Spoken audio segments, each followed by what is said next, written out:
വയനാട്ടിലെ വളരെ ബ്യൂട്ടിഫുൾ ആയിട്ടുള്ള ഒരു കുഞ്ഞു ഹോം നഴ്സറിയിലെ ചെടി വിശേഷങ്ങളാണ് ഇന്നത്തെ വീഡിയോ. തിരുനെല്ലിയിലേക്ക് പോകുന്ന വഴിക്ക് കാട്ടിക്കുളം കഴിഞ്ഞ് ചേലൂരിലെ ചേർച്ചിൻ്റെ സൈഡിലായിട്ടാണ് ഈ നഴ്സറി സ്ഥിതി ചെയ്യുന്നത്. വിസ്മയ എന്നാണ് ഈ നഴ്സറിയുടെ പേര്. തിരുനെല്ലിയിലേക്ക് പോകുന്ന വഴിക്ക് എല്ലാ വർഷവും ഞാൻ ഈ നഴ്സറി വിസിറ്റ് ചെയ്യാറുണ്ട്. ഇവിടുന്നാണ് എൻ്റെ കയ്യിലുള്ള ഒട്ടുമിക്ക ചെടികളും ഞാൻ വാങ്ങിയിട്ടുള്ളത്.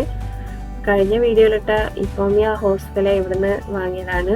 അതുപോലെ തിരുനെല്ലി ടെമ്പിളിൽ നമ്മൾ റൈറ്റ് സൈഡിലായിട്ട് ഒരു ഓറഞ്ച് കളറ് ഇപ്പം ഈ ജനുവരിയിൽ പോയ സമയത്ത് കണ്ടതാണ്, പൂത്തുലഞ്ഞു കിടക്കുന്നുണ്ട്.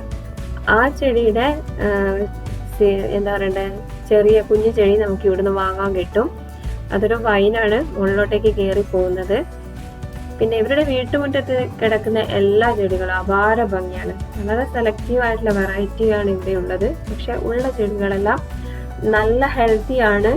ഒന്ന് ഇവിടുത്തെ ക്ലൈമറ്റ്, രണ്ടാമത് പറയുന്നത് ഇവരുടെ പരിപാലനം. അത്രയ്ക്ക് നന്നായിട്ട് ഇവർ ചെടികളെ ശുശ്രൂഷിക്കുന്നുണ്ട്. ഇത് സക്യുലന്റ് വെറൈറ്റിയാണ്. സക്യുലന്റ് വെറൈറ്റിയുടെ അവരുടെ മദർ പ്ലാന്റ് ആണിത്. ഇതിൽ നിന്നാണ് അവർ കുഞ്ഞു ചെടികളൊക്കെ വിൽപ്പനയ്ക്ക് വേണ്ടി വളർത്തിയെടുക്കുന്നത്. സ്ട്രിങ് സക്യുലൻസ് ആണ് മെയിനായിട്ട് ഇവിടെ ഉള്ളത്. സ്ട്രിങ് സക്യുലൻസ് തന്നെ ഒരുപാട് പേര് ഈ നഴ്സറിയിലുള്ള ആൾ എന്നോട് പറഞ്ഞു തന്നിരുന്നു. പക്ഷെ എനിക്ക് എല്ലാത്തിൻ്റെ പേരൊന്നും ഓർമ്മയില്ല. ഇത് നേരത്തെ മദർ പ്ലാന്റ് എന്ന് പറഞ്ഞിരിക്കുന്ന ആ ഒരു വെറൈറ്റി ബറോ സ്റ്റൈൽ അല്ലെങ്കിൽ ഡോങ്കി സ്റ്റൈൽ വിഭാഗത്തിൽ പെട്ടതാണ്.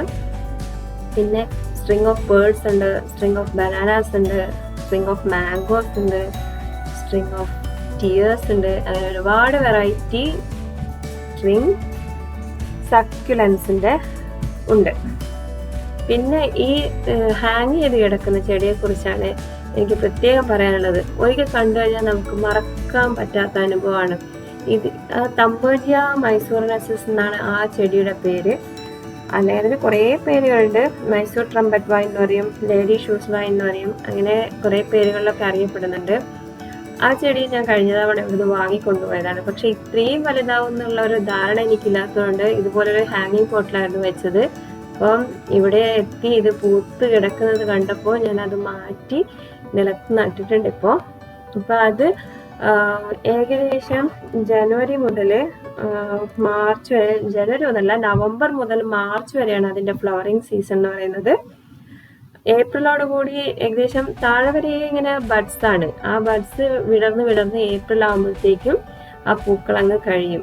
അപ്പം ഇവര് വീട്ടുമുറ്റത്ത് വലിയൊരു പന്തലിട്ടിട്ടാണ് അതിൻ്റെ മുകളിലേക്ക്, എനിക്കത് 8 അടിയിലേക്കാളിന് മുകളിലായിരിക്കും അവരുടെ പന്തലുള്ളത്. അപ്പോൾ ആ പന്തലിൽ നിന്നാണ് ഈ പൂക്കളെല്ലാം ഹാങ് ചെയ്ത് താഴേക്ക് നിൽക്കുന്നത്. നമുക്ക് ഈ പെർഗോളയോ അല്ലെങ്കിൽ ആർച്ചിലൊക്കെ വളർത്തിയെടുക്കാം. അല്ലെങ്കിൽ ഇതുപോലെ ഫ്രെയിം സപ്പോർട്ട് ചെയ്തിട്ട് ഇങ്ങനെ കൊടുത്താലാണ് ഈ ചെടിയിലെ പൂക്കൾ താഴേക്ക് ഹാങ് ചെയ്ത് നിൽക്കണം. അതാണ് അതിൻ്റെ ഭംഗി. അല്ലാതെ നമ്മൾ ഫെൻസിലൊക്കെ വളർത്തിയാൽ പൂക്കൾക്ക് അത്ര ഷോ കിട്ടണമെന്നില്ല. പിന്നെ ഈ സ്ട്രിങ് സക്യുലൻ്റെ കാര്യം നിങ്ങൾക്ക് എല്ലാവർക്കും അറിയുന്നതാണ്. വളരെ ബ്യൂട്ടിഫുൾ ആണ്, അതുപോലെ ഡെലിക്കേറ്റ് ആണ്. എപ്പോഴും ഈ സക്യുലൻസ് നമ്മുടെ കയ്യിൽ നിന്ന് നശിച്ചു പോകുന്നത് വാട്ടറിങ് ഇഷ്യൂ കൊണ്ടാണ്. അപ്പം വാട്ടർ അധികമായി കഴിഞ്ഞാൽ ഈ സക്യുലൻസ് നശിച്ചു പോകും.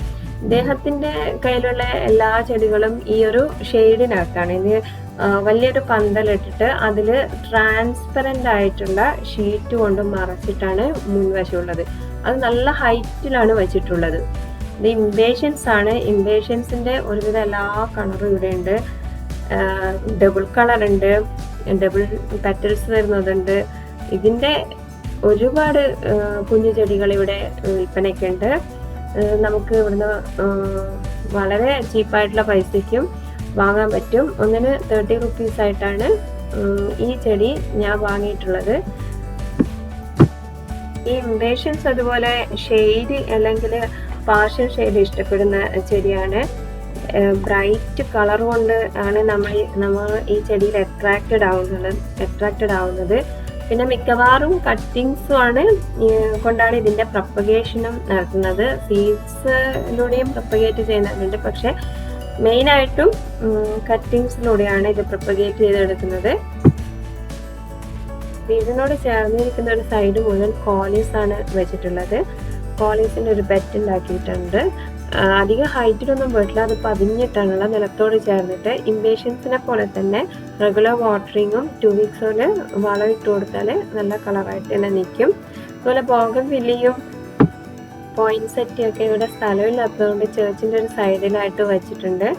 അപ്പം ഇത്രയൊക്കെയാണ് ഈ ഒരു വീഡിയോയിൽ ഷെയർ ചെയ്യാനുള്ളത്. Happy gardening and thanks for watching.